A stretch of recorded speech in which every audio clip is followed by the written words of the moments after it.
Hello, hello, hello, and welcome to Not Friday Night Insights. It's not Friday, there's no Jason, there's no Jordan, but there is plenty of news to talk about around the NFL. And to break it down, I am joined by Mason P. Cameron at football_Mace.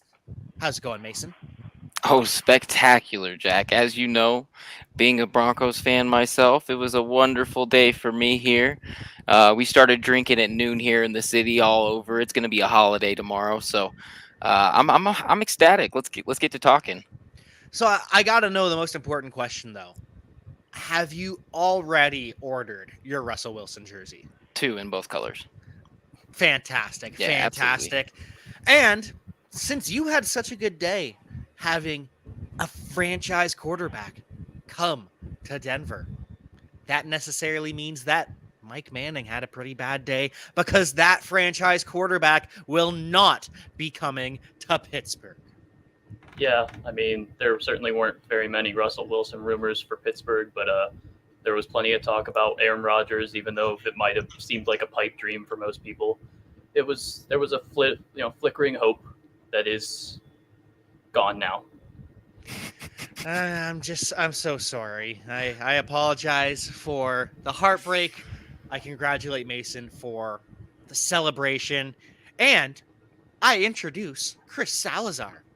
Chris, how's it going here tonight? Doing great. How are you? Oh, absolutely fantastic. I am just so excited to talk all of this stuff. So I'll get your thoughts on the value of the trade first. Russell Wilson and a fourth round pick. And I love how they always throw in some nonsensical picks at the end.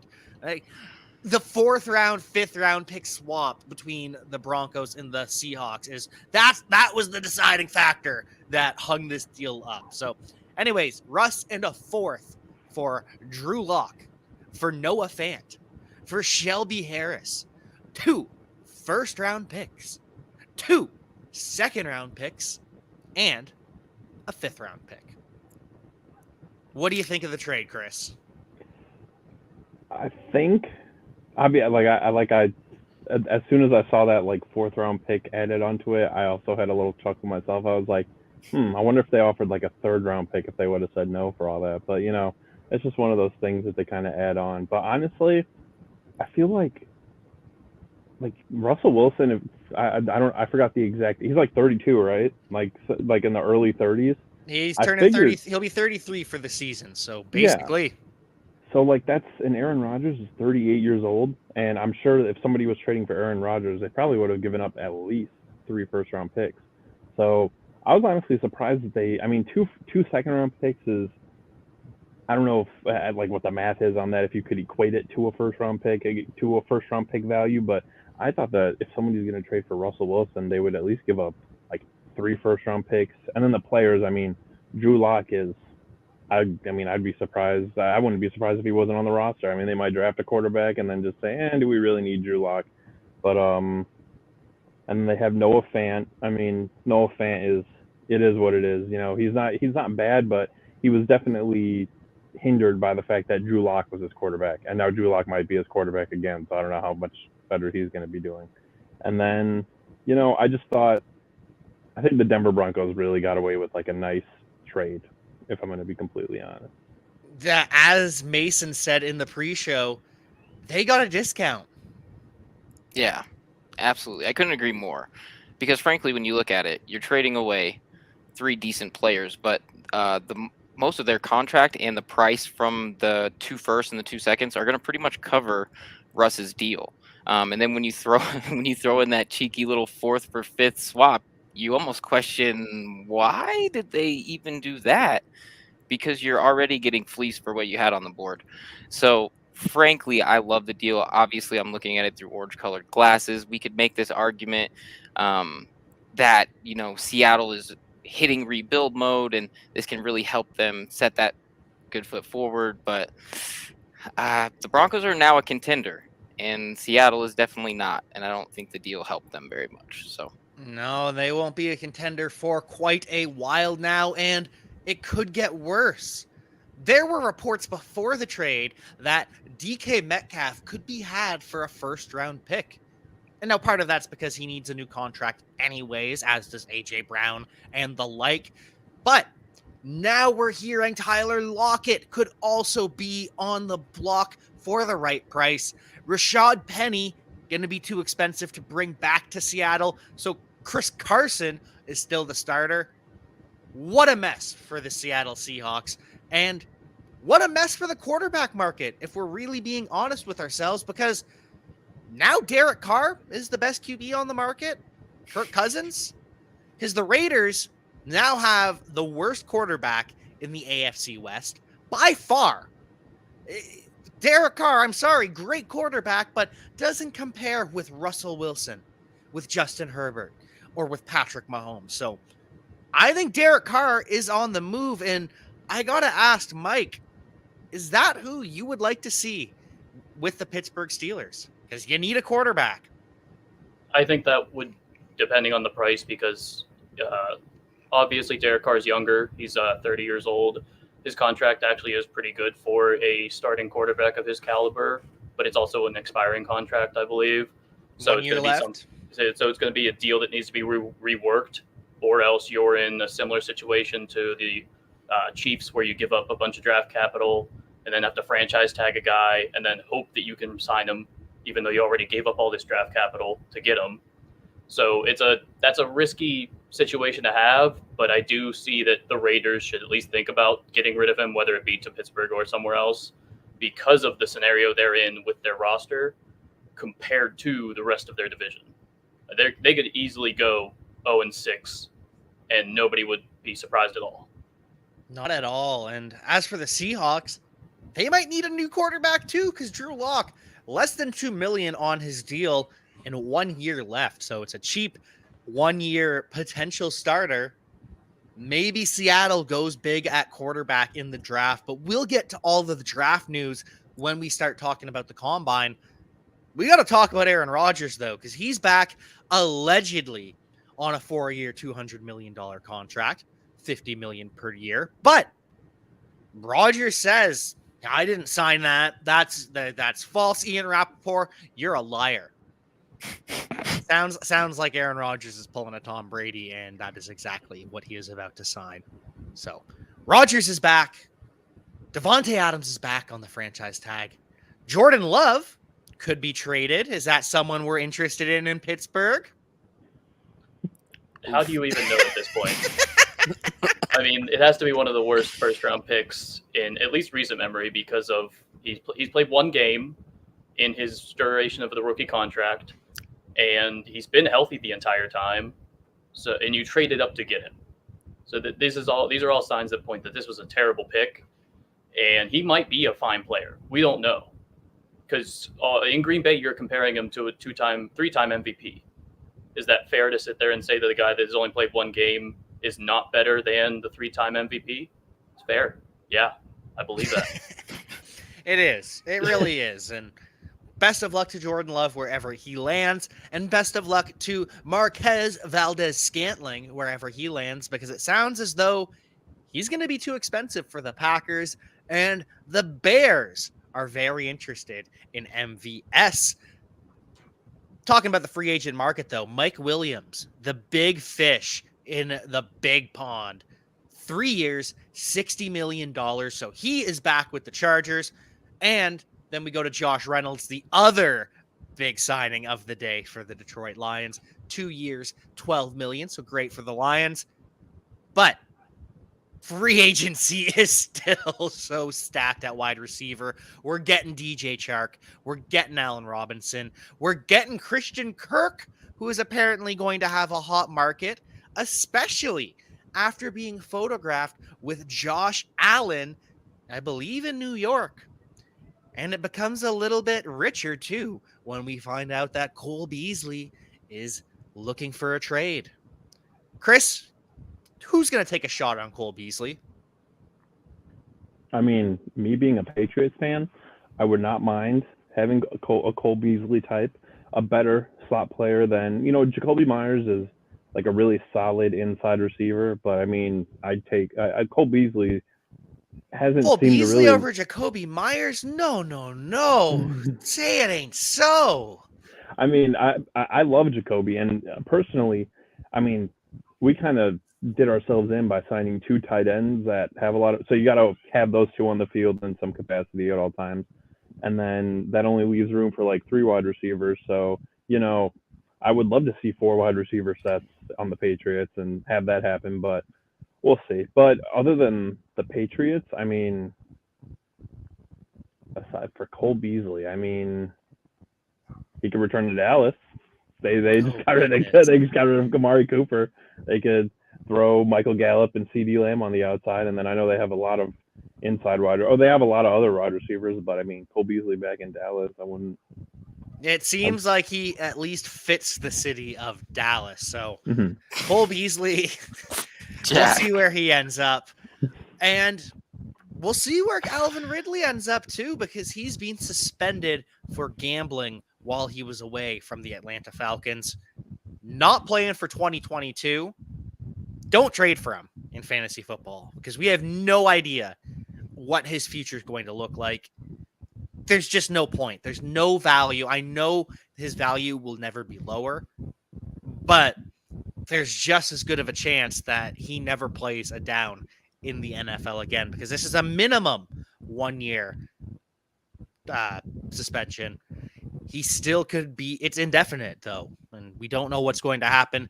Do not give up draft picks for Calvin Ridley right now. Moving on to the franchise tag though, we'll run through some of these names quick. 2 offensive linemen. We got left tackle Orlando Brown for Kansas City, and we've got Cam Robinson double franchise tag for the Jacksonville Jaguars. The real news, though, tight end city. No one's going anywhere. We got Mike Gesicki back with the Miami Dolphins. We've got David Njoku, who is going to make over $10 million with the Browns, and they're going to keep Austin Hooper. I don't know how that works, but they're going to do it. It's the same problem Chris just talked about with the Patriots tight ends. It doesn't make any sense, but the Browns are going to do it. And Dalton Schultz has been tagged as well, but we all know Amari Cooper is about to be cut in favor of bringing back Cedric Wilson in the slot, Michael Gallup on the outside. Then we've got Amari Cooper on the other, CD Lamb on the other outside, and Dalton Schultz running at the tight end position. So Dallas still looks like they're in pretty good position, even without Amari Cooper. But what about the tight ends and their value, Mason? Who actually matters in fantasy football this season of the 3 tagged? Oof. Well, I mean, we saw Gesicki's upside at times, so I think he's obviously the most interesting there. I think the biggest head scratcher has to be the Njoku tag, because I mean, what are the Browns doing? The Browns have to Brown there. And I've been a huge proponent of David for a long time because I thought he looked like a physical freak. Reminds me of Shannon Sharp, from the glory days of the Broncos. So of course I would love to see him flourish. I just don't know that that's going to happen there. So I think obviously, in my opinion, it has to be Gesicki, because he really does have some upside there, and we'll see exactly what they can do with the new scheme and all that system, and see what they can pull out of him there, because we've seen some flashes that he can elevate into the tier above where he currently sits. Absolutely correct. It's Mike Gesicki up here for the upside. It's Dalton Schultz slightly below him for the floor, more reliable. And then it's David Njoku down here, because in fantasy football, why does he go back to the Browns? Why does that doesn't help us? They have no receivers. They have 2 tight ends. They refuse to feed him. Just let him go. Let him go to the Chargers and ball out with Justin Herbert instead of just shackling him to the city of Cleveland. David Njoku deserves to be fed 150 targets at tight end, and the Browns refuse to do it. Am I just now learning that Jack is a David Njoku truther? Absolutely. He's an athletic freak. He is dominant. And it doesn't even just have to be David Njoku. It's more, let one of these freaky athlete tight ends go to Justin Herbert. Just do it. because he needs one. We need to see it. David Njoku fits the role. Mike Gesicki fits the role. Not so much Dalton Schultz, but that's fine. Just free Justin Herbert. Give him a seam stretcher. I digress, though. Final news with the franchise tag. Chris Godwin. He will be back in Tampa Bay, likely on a long-term deal. Still yet to be seen. Still have to find out his quarterback, too, because by all reports, Tom Brady, Chris's former quarterback with the Patriots, he's gone. They're going to leave the light on for Tom Brady in case he comes back, but I believe he is gone. And they're not looking to trade for someone. And they're not looking to sign a free agent. So it sounds as though the Bucs are going from Tom Brady to the worst downgrade of Blaine Gabbert and possibly a rookie. Good luck to the Buccaneers. And Kyle Trask. And Kyle Trask. Yes, sorry. Mike was offended. Kyle Trask, the Florida Wonder Boy, who... He's at least an option. I'm not saying it's a good one. It's just he's there. Tampa Bay, the fall from grace has been quite drastic. Chris Godwin is going to be struggling when he comes back to find some fantasy relevance. Love him for 2023, though. But let's talk about some of these potential quarterbacks, or more importantly, the number one quarterback. Because Malik Willis, he didn't work out at the Combine, but he didn't have to.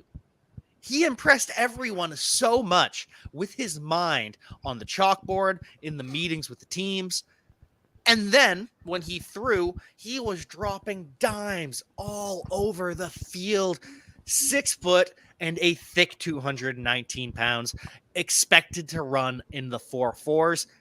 He is the top quarterback in this class. It looks as though he's going to get the requisite draft capital. We love it. Over 1,800 yards rushing in college. There's no one with that type of upside at quarterback in this draft. But what about at running back? Because you see, at the top of a super flex draft, do you go for the unlimited upside of quarterback with Malik Willis? Or do you draft the second running back since 2007 to run sub 4.4 at over 215 pounds? Because Breece Hall, my word, 5'11", 217, clocks in a 4.39 and a 40-inch vertical. Breece Hall is in a category all by himself at our running back this year. He is RB1 above everyone.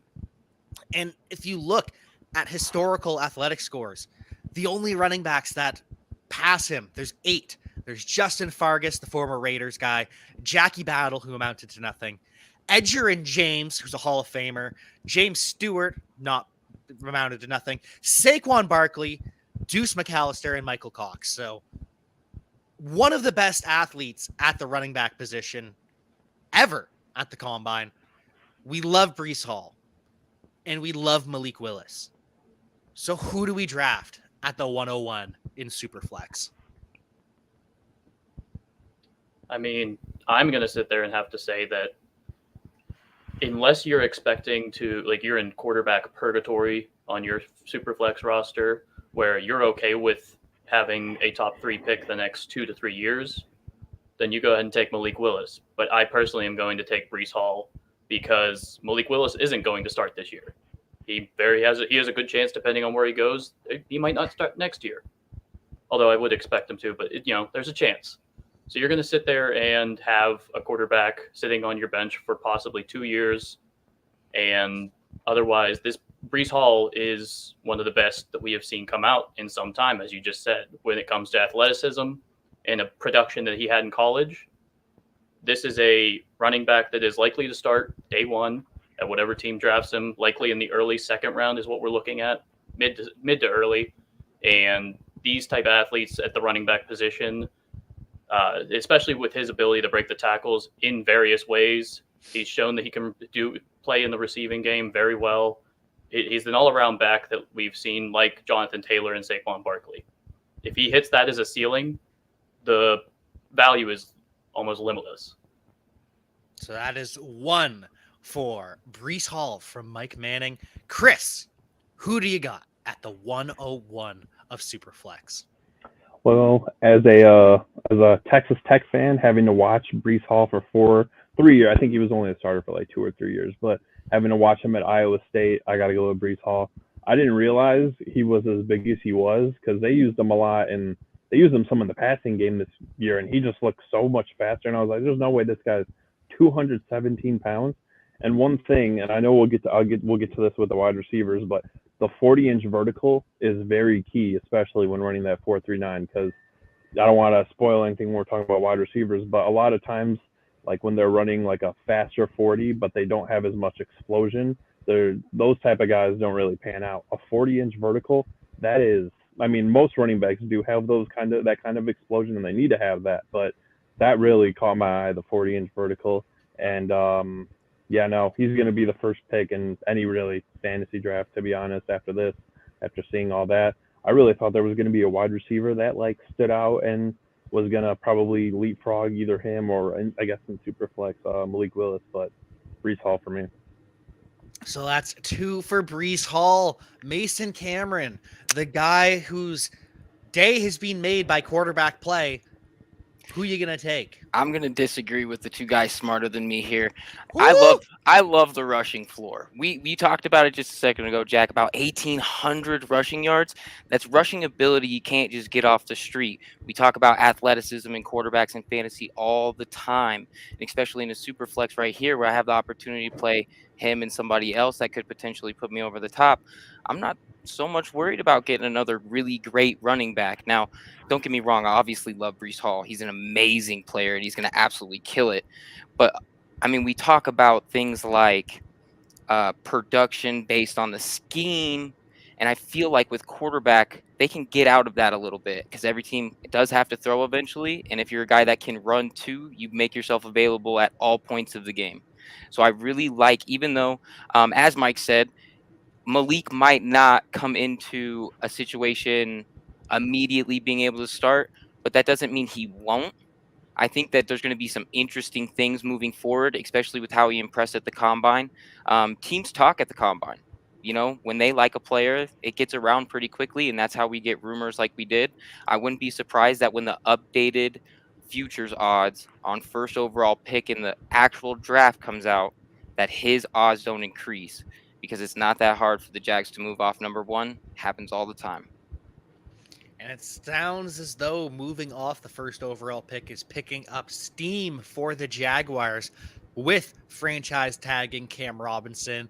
They still need a lot of help on the offensive line, but you can do that with later picks like we saw with the Cincinnati Bengals this past season.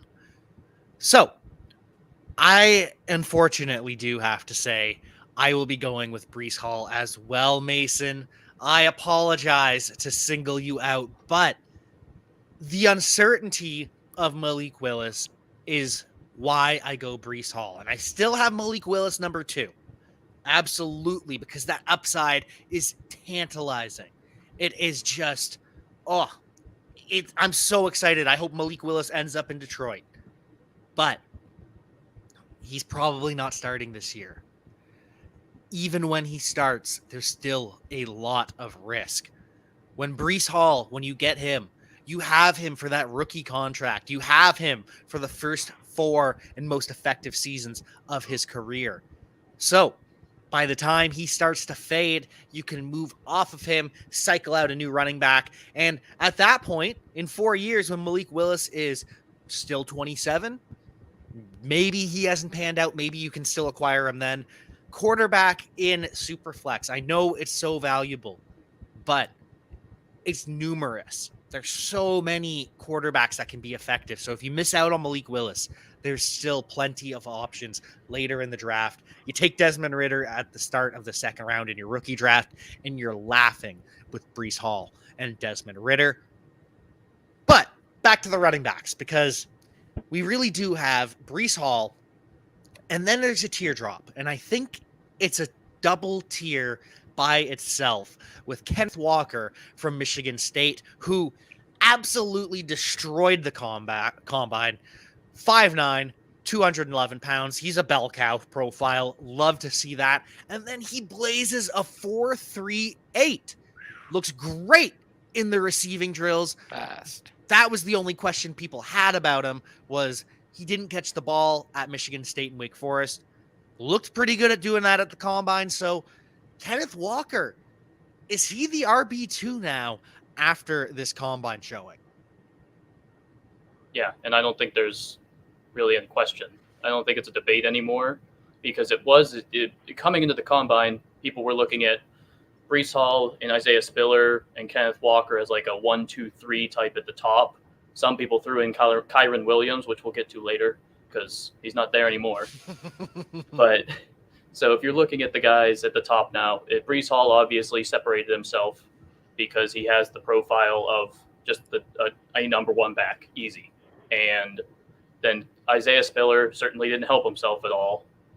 Kenneth Walker helped himself in just about every facet. Athleticism, measured in good, and looked good enough in the receiving drills to help ease, I think, teams' minds at the lack of production in the receiving game in college. Because there's a big difference between didn't do it and can't do it. This is very true. Absolutely. Just because you're not asked to do something doesn't mean you can't. And with that in mind, just because Isaiah Spiller didn't compete at the Combine, can he still raise his stock with a successful pro day, Chris? Or has Kenneth Walker slammed the door shut on the discussion?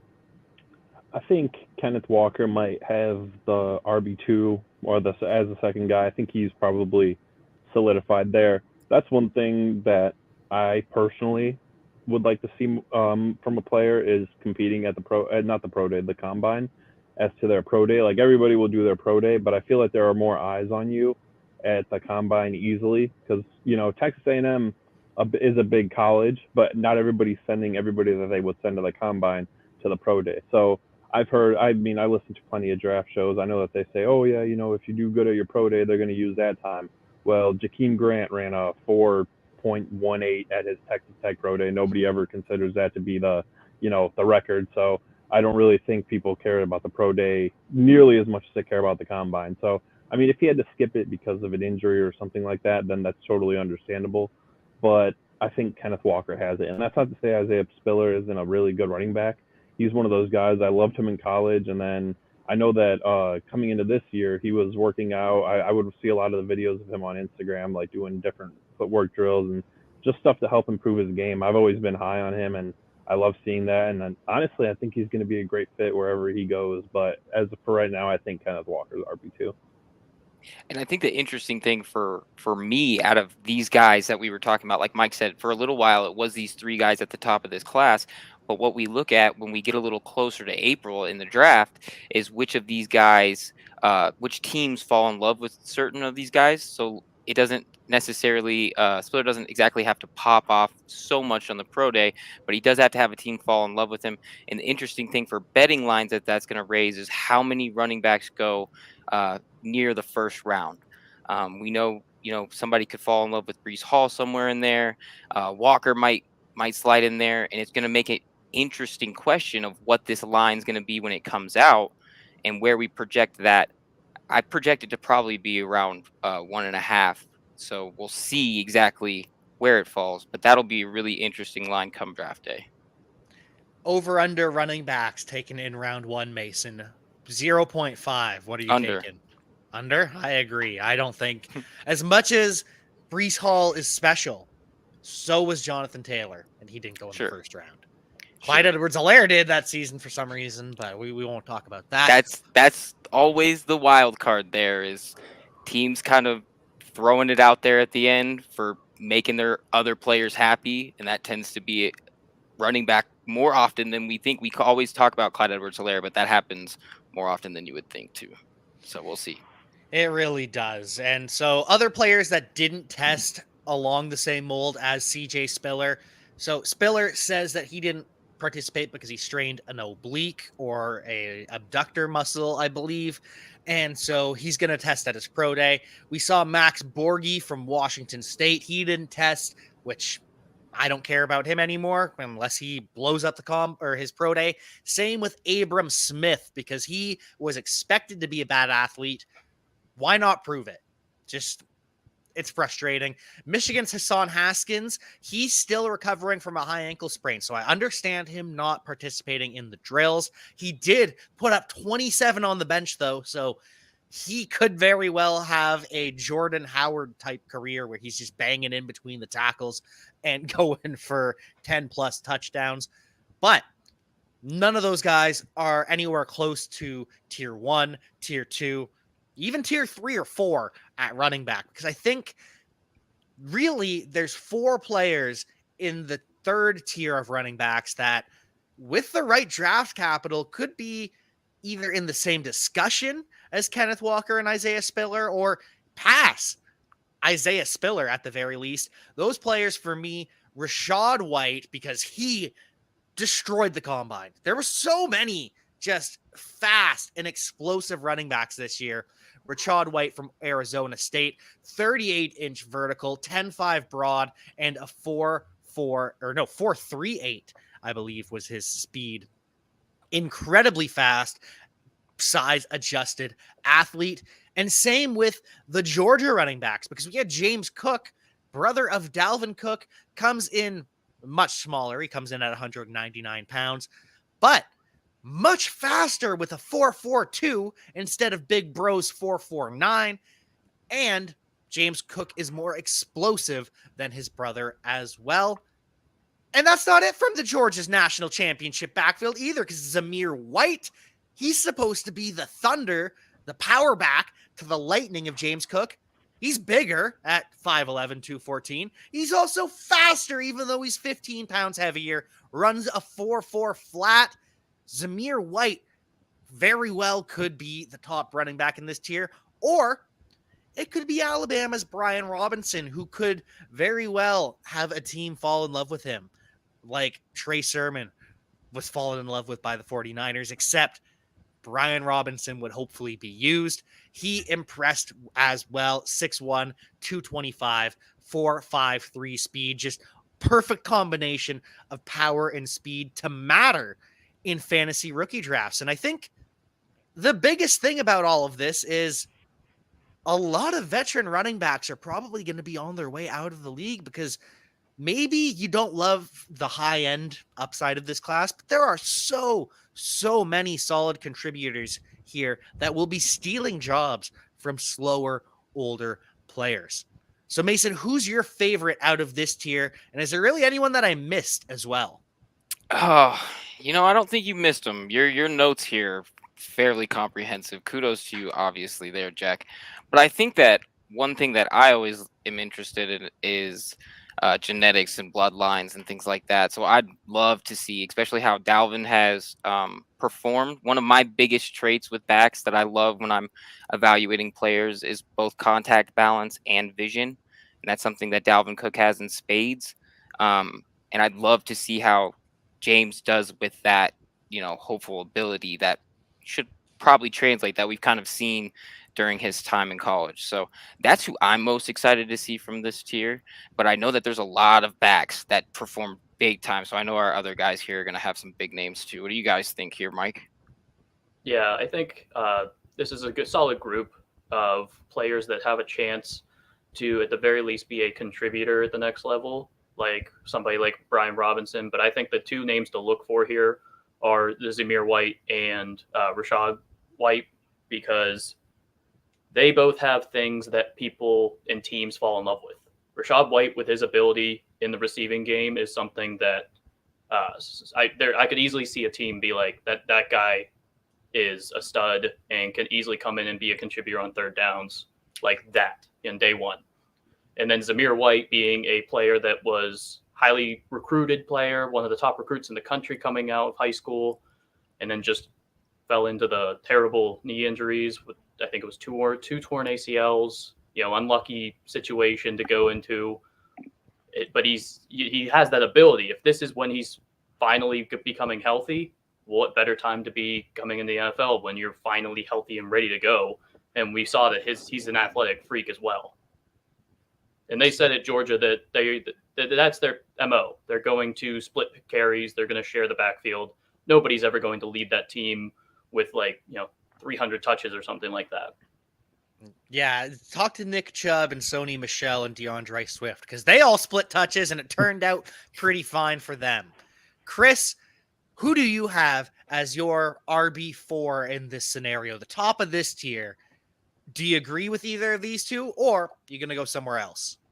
Actually, I'm going to go somewhere else, but I will say Zamir White. I remember when DeAndre Swift left, I didn't even realize that James Cook was at Georgia until the past year or two. But when DeAndre Swift had left, I remember Zamir White was being talked about as the guy who could kind of take over for that and become that next Georgia running back to go into the NFL and have an impact. But Brian Robinson, to me, he's only, I think he was an inch taller and then a few pounds lighter. But to me, he could be this year's Ramondre Stevenson. He's he runs with a lot of power. He, like you said, you wrote, and I'm just kind of looking at your notes right now. You did say that he's from Alabama, so he's pro ready. Same thing with Ramondre Stevenson. Oklahoma running backs. I mean, you got Samaje Perine and Joe Mixon and the same exact team. They're having an impact. And then, just going further down the line, I mean, Adrian Peterson went there. There's plenty of running backs that went to Oklahoma that have had, somewhat of an impact. But I think Brian Robinson has Ramondre Stevenson potential where he could kind of pair up with somebody and be that bruiser back and be a guy that maybe you take in the later rounds of fantasy and has an impact. Absolutely, I agree, and I feel like Steve's going to agree with you too because he's out on both Georgia running backs thanks to Sony Michel. However, I will remind him of Nick Chubb and DeAndre Swift. However, I don't think there's a correct answer right now. I think that this tier is ultimately going to be decided by situation, landing spot, and draft capital, and that's the beauty of this running back class because there's even more guys that could be fantasy relevant. We won't go into a deep dive in any of these guys. Jerome Ford, he was at Alabama, transferred to Cincinnati. He's the perfect size, 5'10", 210 pounds, runs a 4.46. So he could be a great back at the NFL level with draft capital. So could Keontae Ingram from South Carolina. Pierre Strong from South Dakota State runs a 4.37 at 202 pounds. Why not him?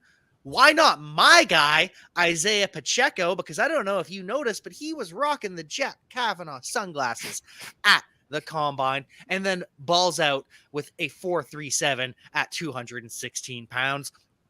And then you look at Tyler Beatty from Missouri, Austin Eckler type player, Devontae Price from Florida International University. All of these guys are athletic, big for the most part, and with the proper draft capital could end up mattering. And that's why we admit we don't know that much. All we can do is look at what the NFL does. So follow the draft capital. Anyone telling you that any of these guys they know is going to hit is lying. And anyone writing them off completely is lying too, because we have to wait for the draft on all of these players, except for Kyron Williams. He is undraftable. I'm sorry. Don't touch the Notre Dame running back in fantasy drafts because 194 pounds in a 4.65 is not just a red flag. It's a red gate. Shut the gate. Shut the door. This is a 1.76 RAS. That's relative athletic score. Kyron Williams is a 17th percentile athlete at the running back position. Can't do it. I know people love his film. I know they love the receptions. You can't do it. You can't draft him, and you can't draft Sincere McCormick because 205 pounds and 5'8 running a 4.6 is unacceptable, especially when you have no explosion to speak of either. So a lot of people loved these two as sleepers. Both of them are gone. I mean, Kyron Williams was talked about, and anyone that has done their rookie draft already, which is scary to me, but anybody that has thought about that and looked into it a lot, Kyron Williams was a first-round pick. He was all the way up to, I've seen go 104 in a lot of rookie drafts. That's it's something that's, he's the ultimate film versus athleticism person and player in this draft because his film is fantastic. His receiving ability is someone you can put in the slot if you really wanted to. Like, he can run routes great. He is probably arguably the best pass protector of the running back class. And I expected a lot better from him at the combine, that's for sure. I was interested to see because I didn't think he looked particularly, explosive in any terms by athleticism, but I didn't expect that. Yeah, I don't think anyone expected it to be that bad. And I know a 4.6 fast turf as well. 4.6 isn't the end of the world for a lot of players if you're over 200 pounds, because we look at Tyler Algier from BYU. He was disappointing, 224 pounds running a 4.6, but I get it. I'm disappointed because there were rumors he'd run a 4.4, but he still, with draft capital, could matter in the NFL. But same with Dameon Pierce, too. He's 218 pounds. He runs a 4.59. It's slow, but it's not disqualifyingly slow because he's big enough to play at the NFL level. Kyron Williams is not big enough. He's not athletic enough. He's just not good. So everyone telling you that Kyron Williams is still draftable, he's still a sleeper play, they're not telling you the truth. I apologize. But enough about the running backs. Let's talk about the quarterbacks because we've spent enough time there. We know Malik Willis is QB1. What about the rest of these guys? Because Kenny Pickett and Desmond Ridder both showed out as great athletes. We saw Ridder run a 4.49, jump out the gym at 6'3", 211 pounds. But Kenny Pickett, no slouch as an athlete either, but you wouldn't know it based on the dialogue coming out of the combine because did you hear about Kenny Pickett's 4.67, which is great? Did you hear about his 10.1 broad jump, which is fantastic? No, you heard about the hand size. That's all we heard. What do you guys think about the hand size? Do you care about the 8.5-inch hands? As an evaluator, yes. Yes, I do. From a fan standpoint, the kid can play. It's just that simple. But when you come into it as a view from an evaluator, you have to take everything into account. And ability to maintain the ball in the pocket does become an issue when you do have smaller hands. It doesn't get as highlighted because people tend to overweight interceptions versus, say, losing a fumble in the pocket, but they're equally as detrimental plays to your offense. So, in my opinion, yes. Can he get by? Will he be fine? Sure. But I think it will essentially add a slight ding to him. Now, it's not going to drop him down boards furiously, but it's definitely something when put up against, if somebody really has to ask between him and maybe they like Desmond Ridder, they might lean Ridder's way. Now, I probably wouldn't. I would still probably lean towards Pickett just due to his tape. But, that's a question that front offices are going to have to ask. It is. And it's a question we're going to have to ask. Are we thinking that Kenny Pickett is still the quarterback 2 in the NFL draft, Chris? And is he the quarterback 2 in fantasy because of it? Well, I agree with what Mason said about, being an evaluator compared to being a fan. Obviously, when you're doing evaluations, he has the smallest hands in NFL history. So that's one thing to be alarmed by. And he wears the gloves.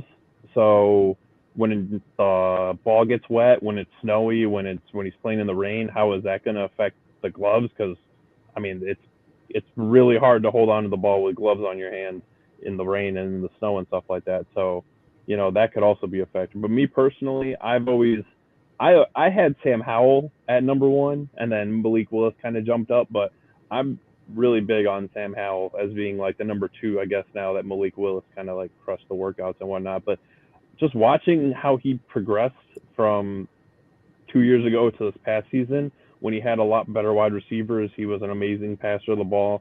And then last year, he didn't really have as many weapons, and so he just decided to run the ball.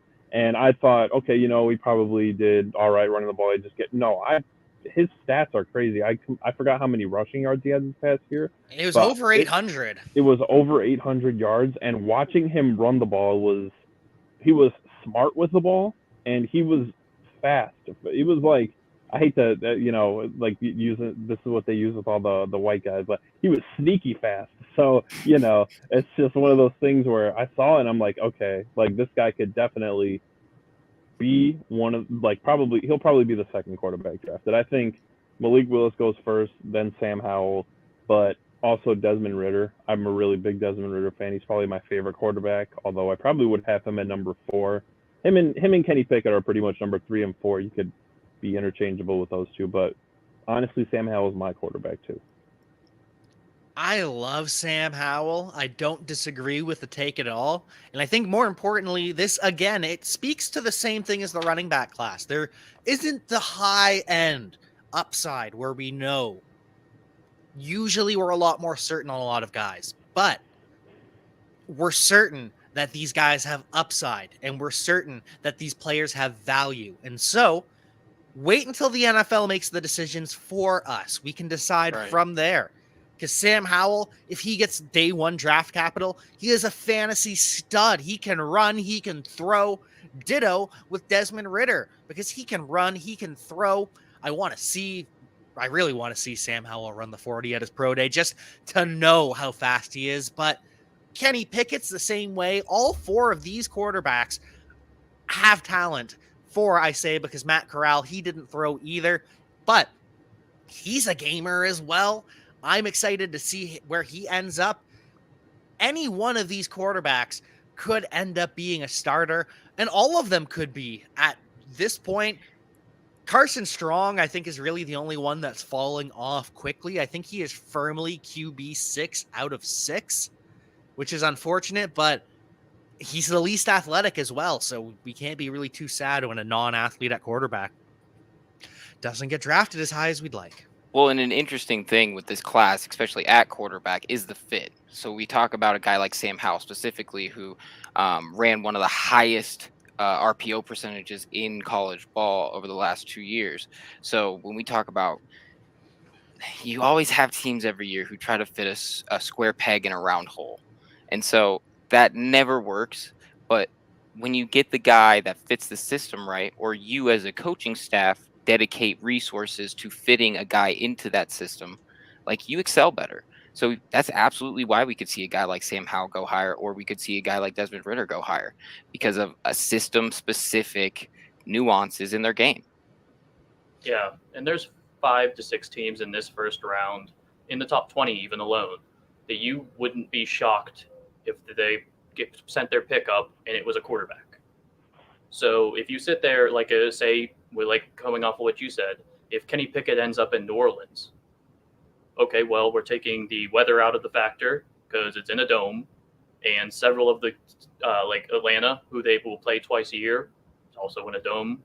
So it's these fits could be very huge for this quarterback position, more so than any other position in this NFL draft, because other positions like wide receiver and so on, the talent of the player is pretty unquestionable.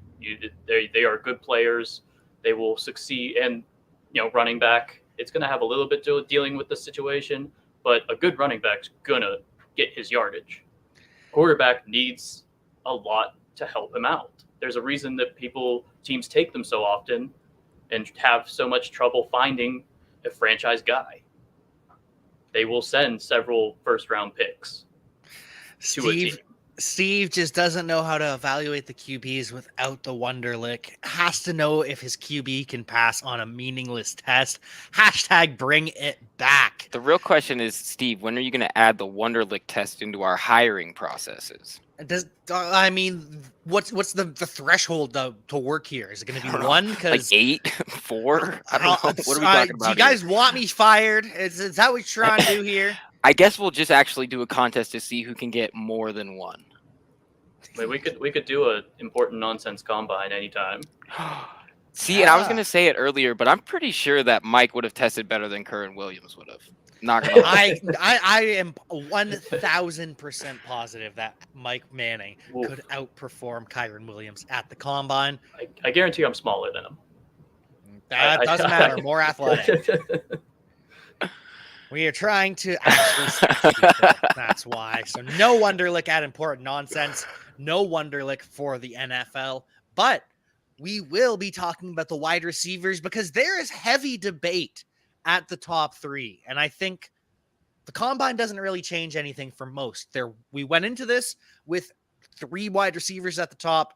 We leave with 3 wide receivers at the top. For me, Treylon Burks is and was the wide receiver 1. And I know people are all bent out of shape because he ran a 4.55 at 6'2", 225 pounds, which is still pretty damn good.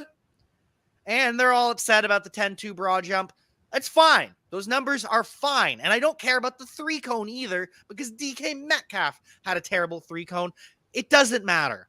And the Jets don't think it matters because apparently he is still the wide receiver 1 for the New York Jets.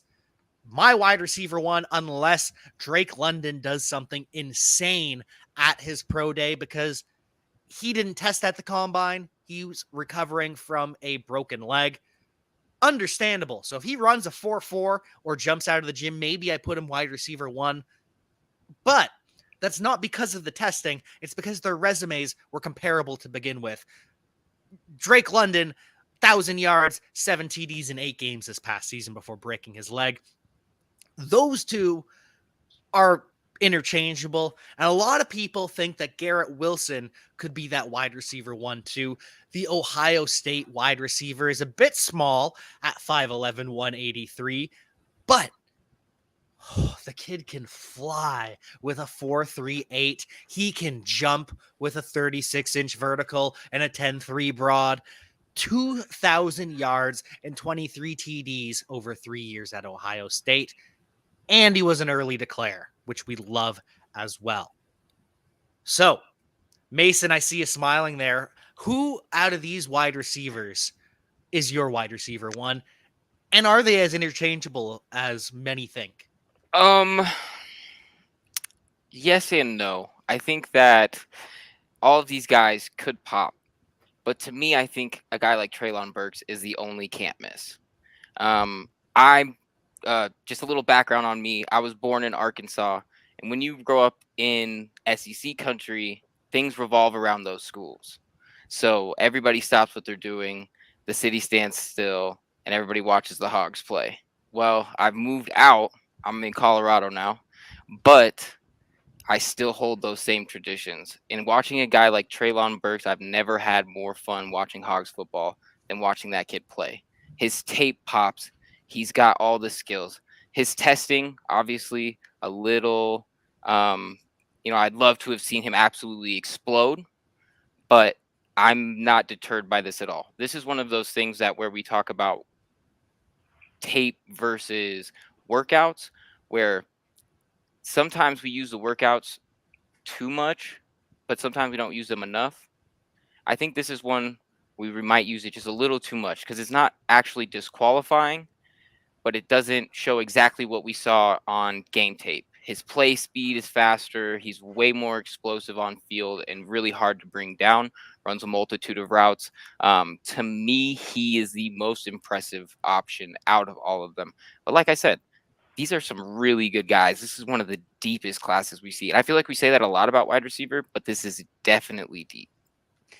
I'm in Colorado now, Mason stated in his Colorado tuxedo. That's right. That's right. Just in case anybody didn't know. Just because you're wearing Colorado formal doesn't make you any less correct. But maybe Chris or Mike disagree with you. Who's our wide receiver 1s here, Chris? I'm going to have to go with Drake London. I still firmly believe that he's wide receiver 1, but Treylon Burks definitely shot up the boards with the season that he had. I will say the broad jump kind of wasn't what I was expecting. I thought he was a little bit more explosive than that. It wasn't terrible, but it wasn't what I was hoping for from him. But he had a solid vertical, and I think he's going to be very versatile going into the league. I think just like he was at Arkansas, he's going to get a lot. He's going to be that guy. He's going to do things that Drake London won't be able to do necessarily just because of the size differences. Drake London's 6'4", that you don't see really many 6'4", 219 wide receivers getting jet sweeps and doing all those crazy things. I think Drake London was my favorite wide receiver going into the season. And one of the weirder things that you hear, but it's true, is that his injury happened early enough so that it doesn't necessarily hurt him as much as it would if he got hurt earlier in the season, if I'm not mistaken, or in like the middle of the year, compared to like getting hurt in a bowl game or in like the later part of the year, to where it's probably going to it's going to come into the season. But hopefully he should be ready by the beginning of training camp, something like that. So Drake London still is wide receiver 1 for me, but I would have Treylon Burks at number 2. The Ohio State wide receivers were fine as well. I think that while their times were good, Garrett Wilson tested pretty well, but Chris Olave, like I mentioned earlier, he didn't really have a good vertical at all. He was like a 33-inch vertical, which is higher than I can jump, so, what do I know? But it wasn't what I wanted to see him get up there in the numbers and show a little bit more explosiveness. But it wasn't the 4.26 that was reported. You know what I mean? Yeah, like that was another that story in itself. Like the crazy differences between the stopwatches. But yeah, I would have to say Drake London. But it's not far and away Drake London. It's like he was my favorite going in. He didn't get injured too late, and I personally just like what he brings to the table a little bit more. But it's not by a wide margin. Mike, we have 2 answers for Treylon Burks. We have 1 for Drake London. Are you going to make it a tie? No, I'm not. I actually was. I think that Treylon Burks is a great player, and I think that he is a little bit more dependent on where he goes than you're leading on to, Mason. Because I do think that if he's used in a scheme that doesn't really fit his after the catch ability and his go up and get ability, then it might not go well for him. I do think he's a good enough player that wherever he goes, he's going to succeed. It's just to the height of how high he's going to succeed, how well he's going to do. People compared him to a Deebo Samuel that was given a Super Mario mushroom, which is great. Like Deebo's a great player. Obviously, we just saw his season this past season where he just dominated the NFL. But also we saw 2 seasons ago when he was, the behind the line of scrimmage basic player, where Kyle Shanahan was using him only in a certain role, and it wasn't, he wasn't producing as much. So my guy is Garrett Wilson. I love his route running ability. I think that his biggest question mark was his athleticism, and the combine was able to prove that he is an athletic freak too.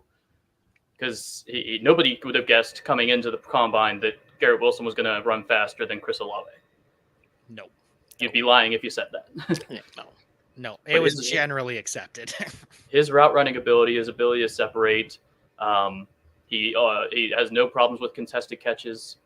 I think that all speaks to a player that's going to excel at the next level, especially if he moves inside and becomes an inside out player like a Tyreek Hill or something like that. They've been moving him into the slot more, the Chiefs. Garrett Wilson could really have some big stats.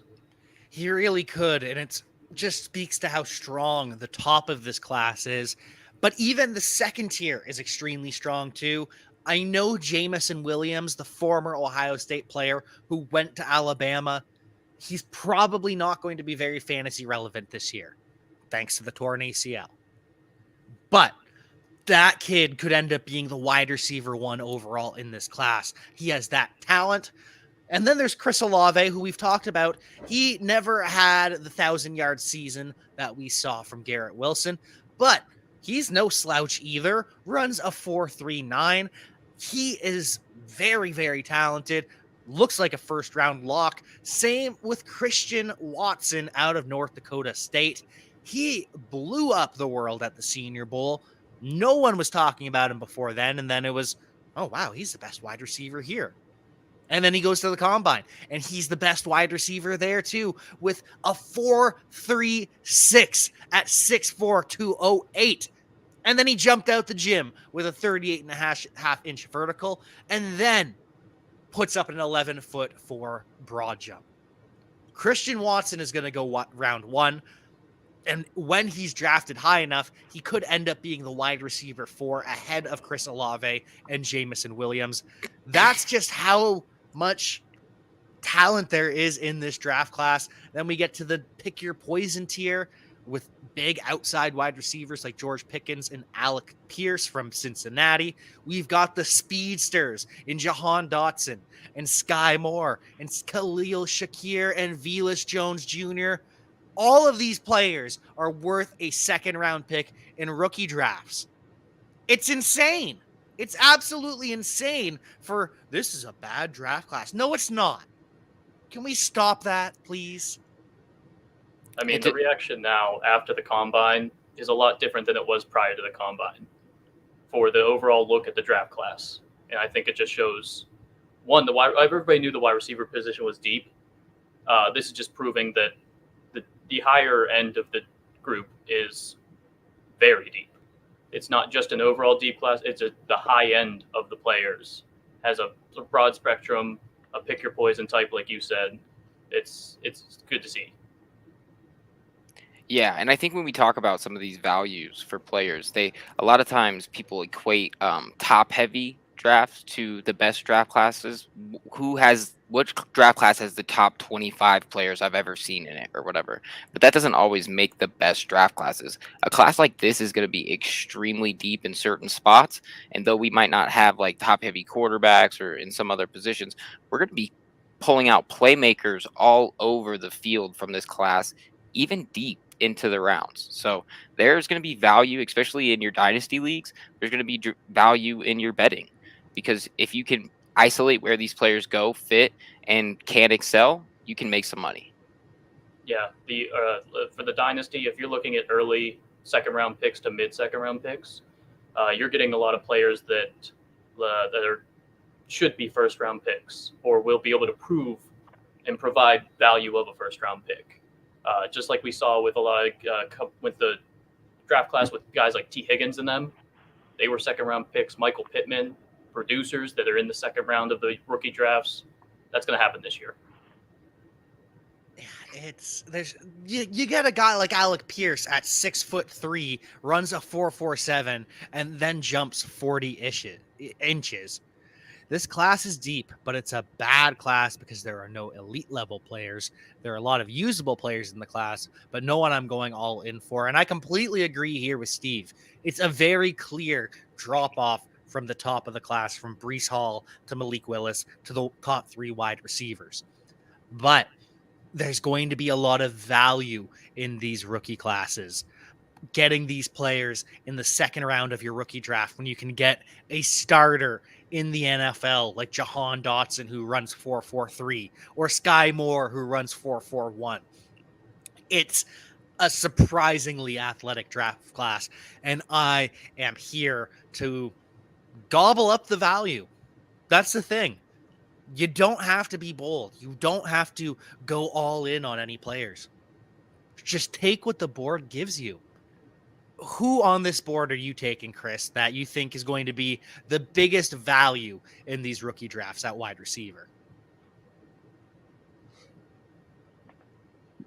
There's just so much value here, but honestly, if I'm going to have to pick one, I would say Sky Moore definitely showed up. Everybody was already kind of high on him, but he had a really solid combine. So he's one of those guys, especially coming out of Western Michigan, a little bit more local to me, so I've seen him a lot more.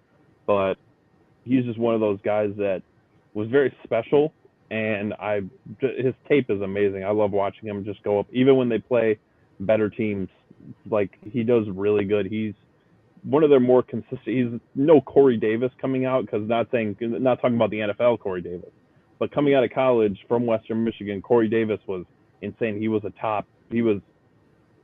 5th pick overall, I'm pretty sure. So I wouldn't necessarily say he's that coming out, but he has plenty of traits that I think he's going to be a great value if you get him in the second round. He's just one of those guys that I think will have a lot of value. Yeah, and with Sky Moore, too, he produced against a second rounder in the NFL in Dwayne Eskridge as well. So we know he's talented and he can compete. Steve thinks that the danger in this class is a lot of guys will be rated about the same. So someone in ADP going mid-round will go in late round 1 in some drafts. It'll be a lot of pick your poison, and I agree. And that's why I love it. It'll be a lot of, well, let someone else reach for this guy for some weird reason. You know, if you want to take Velus Jones Jr. at the end of round 1, be my guest. If you want to bump him up to the top of round 2, be my guest. I will take the falling Sky Moore or the falling Calvin Austin, one of these gadget slot receivers that ran a 4.32. So much talent, so much athleticism. And we still have Justin Ross, who is coming off the foot injury. We have John Mechie coming off the ACL. It's a deep, deep class in the NFL this year. But as always, the draft capital is going to be the deciding factor.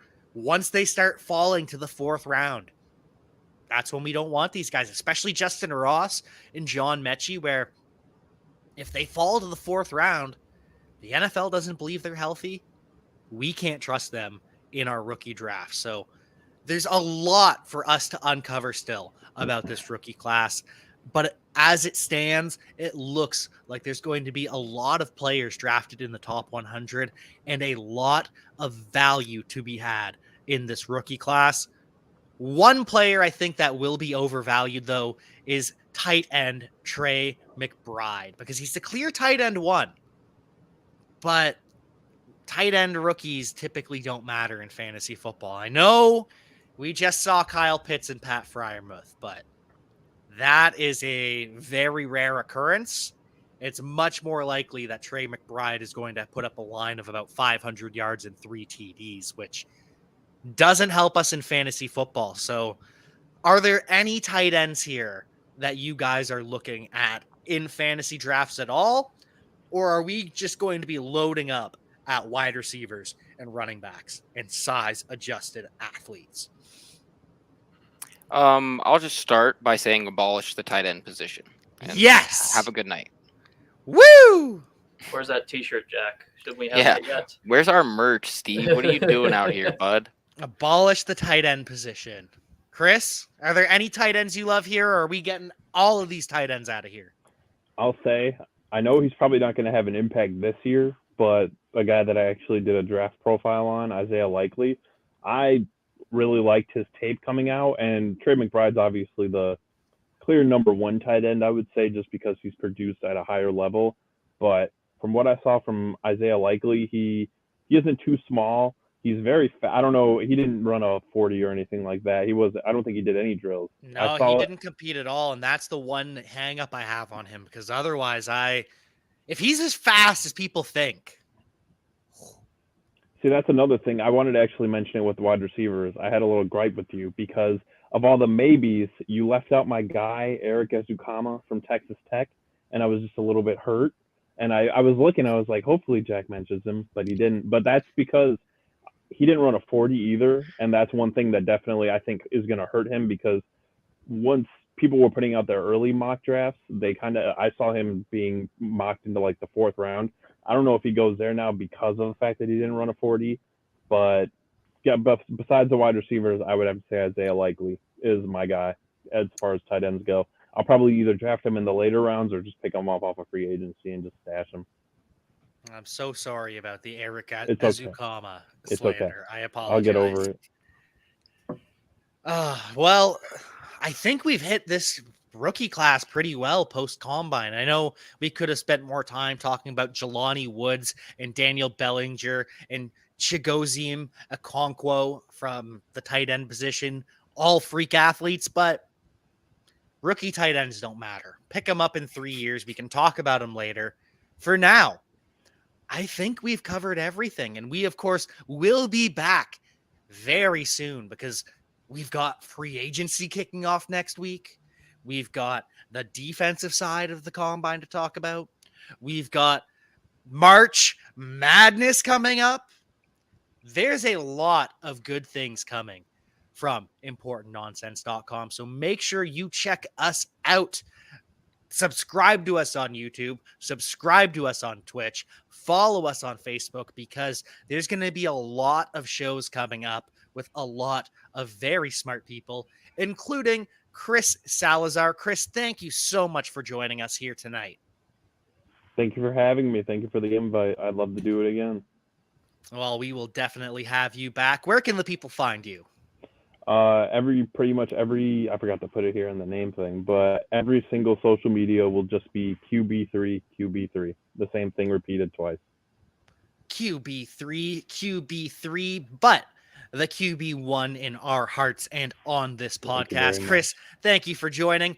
Mike, thank you for joining as well. It's always a pleasure to talk to you, even if you were a little bit sad, thanks to the Steelers. It's all right. I'll make it through. It was a tough day, but there's a lot of off season left, and I'm ready to get to thinking about the NFL draft, see how the free agency frenzy goes. There's a lot of big things going on soon. There's a lot of big things going on soon. So follow @Mike_Manning. Follow @NonsenseFF to keep up with it. And make sure you follow @Football_Mace, because the betting content this offseason is going to be off the charts. I can't believe all of the goods that Mason has cooking in that big, beautiful brain of his. Our team is absolutely killing it. I'm so excited for all the stuff that we have on. Our guy Chris right here, he's been killing it for us with some hoops picks. We got March Madness coming up. We're killing it with golf, and we're going to even dip our toes into some USFL degeneracy. So it's going to be a good time, and I'm excited. I got Russell Wilson here. I'm going to go shotgun a beer. I do it right here on camera, but I think Steve might fire me and find somebody with a better Wonderlic score. So I guess we'll have to see how it goes. Oh, well, Mason, I hope you enjoy your beer. I hope you enjoy the rest of your night. And I hope you celebrate hard after the Broncos got Russell Wilson. And as for the rest of you, I hope you all have a wonderful night. Thank you for tuning in, and I will see you next time.